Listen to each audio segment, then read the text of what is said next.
வாழ் வந்ததுன்னு போயிட்டேன். நிறைய ரத்தம், கண்ணீர், சாவு எல்லாம் போதுன்னு விஆர்எஸ் கொடுத்துட்டு உன்னை தேடி ஊருக்கு போனேன்.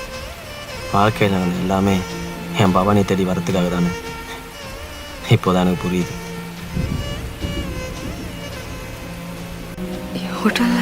என்ன நீ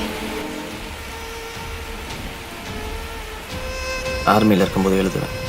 கனடா தமிழ் சங்கத்தில் அங்கே இருக்கிற யூனிவர்சிட்டியில் பசங்களுக்கு தமிழ் சொல்லிக் கொடுக்க வேலை இருக்கிறத கூப்பிட்டாங்க. அவங்கள பார்க்க தான் வந்திருந்தேன். கனடா போறியா? வயசாயிடுச்சு பவானி, டேரெக்டாகவே பேசுகிறேன். என் கூட வா, கனடா போகலாம். புது வாழ்க்கையை ஆரம்பிக்கலாம்.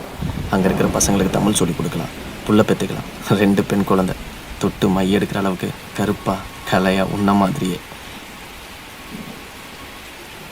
தகிட்ட சந்தோஷமாக வாழ்ந்துட்டு 70 வயசில் அந்த குளிரில் அப்படியே கட்டி பிடிச்சிட்டு சேர்த்துடலாம்.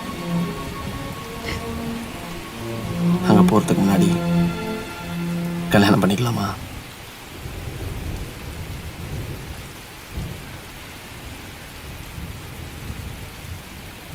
இப்படி சொல்லி ஆசையை வளர்த்துட்டு அப்புறம் நான் அழகா இல்லை, ராசி இல்லாதவன்னு சொல்லி விட்டுற மாட்டேன்ல.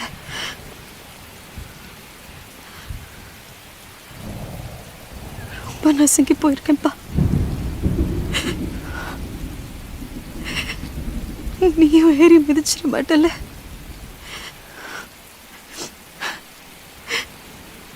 நீ அழகு பவானி, அவ்வளோ அழகு. ஒரு ராசி, நீ பிறந்த தேதி, சமைஞ்ச தேதி, செத்து போனவங்க அப்பா, இது எல்லாத்தையும் தாண்டி நீ அழகு பவானி.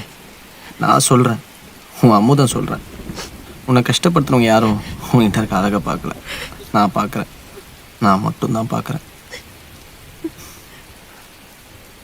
என்னை கட்டிக்கோ.